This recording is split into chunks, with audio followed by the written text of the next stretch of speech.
Push in এবং মুসলমানদেরকে নাগরিকত্ব বাতিল করে দেওয়ার এই বিষয়টা একটু অ্যাড করতে চাই।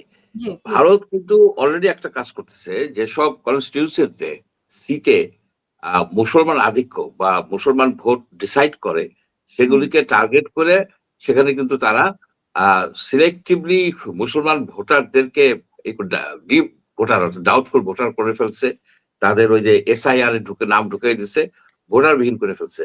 এখন যেটা আমি জানতে পারছি যে এরা শুধু পুশিং করে তো লক্ষ লক্ষ লোক ঢুকাইতে পারবে না, এটা একটা অসম্ভব ব্যাপার, এটা তো সিম্বলিক, এটা সম্ভব না আহ, আহ, বাংলাদেশের মধ্যে এদেরকে ঢুকানো।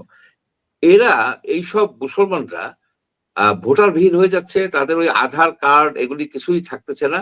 তারা কিন্তু ভারতের মধ্যে বিভিন্ন জায়গায় বিভিন্ন ফ্যাক্টরিতে, মারোয়ারিদের ফ্যাক্টরিতে তারা কাজ করতেছে, কাজ করে বেকার হিসেবে, এই মানে অল্প বেতনে কাজ করে, তাদের কোনো রাইট নাই, কোনো শ্রমিকদের যে রাইট থাকে সেসব রাইট থাকে না। তারা একটা কি বলবো ডার্ক ইকোনমির একটা অংশ করে ফেলছে, অর্থাৎ এইখানে মুসলমান নাগরিকরা দ্বিতীয় শ্রেণী না, তৃতীয় চতুর্থ শ্রেণীর নাগরিকে রূপান্তরিত হয়েছে। আপনি দেখেন যে কুরবানিতে 2 দিন ছুটি ছিল পশ্চিম বাংলায়, 2 দিন ছুটি ছিল, এটাকে 1 দিন করে দিচ্ছে। একদিন করে ছুটি না দিলেও কিছু আসে যায় না, কারণ কি পশ্চিম বাংলা বলেন ভারত বলেন সব জায়গায় সরকারি কর্মকর্তাদের কর্মচারীদের পার্সেন্টেজ 1%, 1.5% এইভাবে। ভারতে পশ্চিম বাংলা ধরেন ভারত 14% হচ্ছে ওভারঅল মুসলমান ভোটারের সংখ্যা বা জনসংখ্যা। আপনার কয় পার্সেন্ট আছে? 2%ও নাই। কিন্তু পশ্চিম বাংলায় 27% বলে, রাফলি 30% হচ্ছে মুসলমান। সেখানে সরকারি কর্মকর্তাদের কর্মচারীদের পার্সেন্টেজ 2%, 3% হবে। এত কিছু করছে কিন্তু চাকরি দেয় নাই। সবই করছে, যে নামাজ পড়ছে, রোজা করছে মমতা ব্যানার্জি, কিন্তু মুসলমানদের চাকরি দেয় নাই। এখানে একটা এই জিনিসটা খুব দুর্ভাগ্যজনক। যা কিছুই হোক, আমরা ওইরকম হব না। আমরা একটা সেকুলার রাষ্ট্র, আমাদের এখানে হিন্দু মুসলমান বৌদ্ধ খ্রিস্টান সবাই সমান, সবাই সমান অধিকার থাকবে বা আছে। ভারতে যা করতেছে মুসলমানদের উপরে, সেই জন্য আমরা দুঃখ প্রকাশ করতে পারি, কিন্তু কখনোই কোনো অবস্থাতেই এইটা রেসিপ্রোকেট করা, অর্থাৎ আমরাও আমাদের যারা সংখ্যালঘু আছে তাদের উপরে অত্যাচার করব, অবিচার করব, এটা কখনোই আমরা সাপোর্ট করবো না। বাঙালি বাংলাদেশের লোকেরা এটা সাপোর্ট করবে না, করেও নেই। তাই এটাই হচ্ছে এই বিষয়। আর হাদির বিষয়ে যেটা মমতা ব্যানার্জি বলছে যে কারা হত্যা করছে সে জানে, কারণ হত্যাকারীদেরকে তার পুলিশের লোকেরা বা তার সিকিউরিটি ফোর্স অ্যারেস্ট করছে। অমিত শাহ বলছে নাম বললেন না, নাম আপনি বললেন না, আপনাকে ধামা চাপা দিয়ে যান। আচ্ছা, ধামা চাপা দেওয়া মানে কি? ধামা চাপা দেওয়া মানে হচ্ছে কি, যারা রিয়াল কিলার তাদেরকে সে ছেড়ে দিছে, কারণ কি কাস্টডিতে থাকে তাদেরকে ছেড়ে দিছে, অথবা তাদেরকে চার্জশিট করে নাই বা চার্জশিট তো দেয়ও নাই।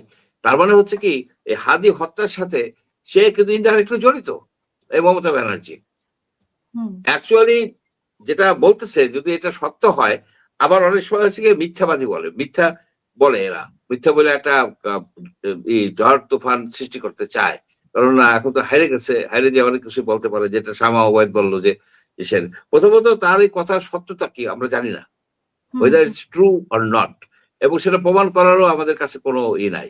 এখানে শামা ওবায়দের ওই বক্তব্যটা অনেকে পছন্দ করছে, কিন্তু আমি মনে করি কি ওনার এখানে বলা উচিত ছিল যে আমরা ইন্টারেস্টেড হচ্ছি যে হাদির হত্যাকারী যদি ভারতে লুকাই থাকে তাদেরকে আমাদের হাতে ফেরত দেখ, সেটাকে নিয়ে রাজনৈতিক বমবাজি করার কোনো অ্যারেস্ট করেছে না, এখন নাকি দিল্লি, মানে দিল্লিতে আছে, দিল্লি কারাগারে আছে, মানে ভারতীয় দিল্লি কারাগারে আছে। এই সুযোগে সে তো ডিমান্ড করতে পারতো যে তাকে পাঠান। তাকে প্রসেসটা কি?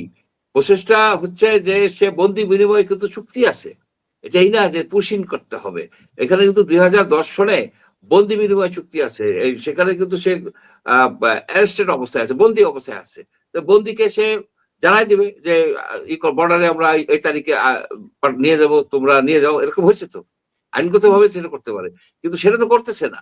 এখানে যদি অ্যাকচুয়ালি ভারতের আমরা তো শুনেছি যে সে মানে কারাগারে আছে, সে যে কোথায় আছে সেটাও তো আমরা জানি না। মানে আমরা ভালো জানবো না কেন? কষ্ট করে। আমাদের একজন নাগরিক উসমান হাদি বাংলাদেশের একজন নাগরিক, তাকে হত্যা করছে প্রিজুমেবলি বাংলাদেশের একজন নাগরিকই বা একজন বা এক বা একাধিক নাগরিক বলে হয়তো হত্যা করছে তাকে, হয়তো কি হত্যা তো হয়েছে। সুতরাং সেই নাগরিক যদি ভারতে থেকে থাকে, তাকে ন্যায় বিচারের স্বার্থে ভারতের উচিত হবে তাকে ফেরত পাঠানো। তো ফেরত পাঠাচ্ছেন না কেন? আমরা এবার ডিমান্ড করতেছি না কেন? এইখানে যেটা দেখতেছি যে ভারত হইলে সব সংবেদনশীল হয়ে যায়, চুপচাপ হয়ে যায়, কোন রকমের কোনো ই না। এই যে পুশিন করতেছে, এই যে করার চেষ্টা করতেছে, এটা তো স্ট্রংলি অ্যাম্বাসেডর তো নাই, হাই কমিশনার চার্জে তো একজন আছে, তাদেরকে ডাইকে তাকে ই করা উচিত ছিল, কড়া ভাষায় বলে দেওয়া উচিত ছিল যে we do not take it easily, আপনারা এগুলি করবেন না। আপনার নাগরিক যদি প্রমাণ করতে পারেন যে সে নাগরিক না, আপনার নাগরিক, সে যদি বলে দিলেই তো হবে না, সে অন্য দেশের নাগরিক হতে পারে, সে মায়ানমারের নাগরিক হইতে পারে।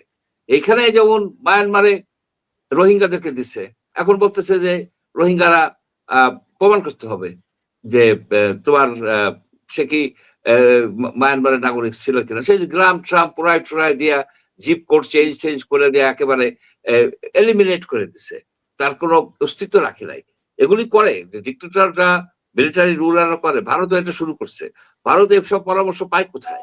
এই পরামর্শ স্পিরিচুয়াল গুরু হচ্ছে ইসরায়েল।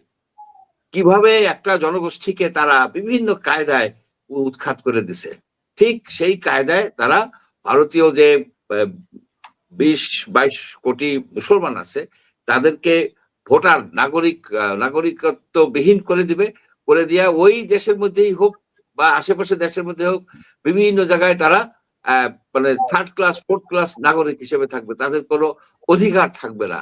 এই জিনিসগুলি করার একটা পরিকল্পনা হয়েছে, এবং সেই পরিকল্পনা হিসেবে যেমন ধরেন আপনার এই যে আসামে অনেক লোককে তারা ওই সন্দেহজনক ভোটার লিস্টে ফেলাই দেয়া, তাদেরকে প্রত্যেক সপ্তাহে, এমনকি 70 বছরের বৃদ্ধা মহিলা, তাকে প্রত্যেক সপ্তাহে 2 বার করে থানায় 10, 20, 25, 30 মাইল দূরে থানায় যে রিপোর্ট করতে হয়। আপনার কি অবস্থা! সেই আধুনিক এই রাষ্ট্রে, আধুনিক যুগে, এই একবিংশ শতাব্দীতে একটা এত বড় একটা রাষ্ট্র, সে দাসত্ব প্রথা, সেই ভূমিদাস বানায় ফেলতেছে একটা জনগোষ্ঠীকে।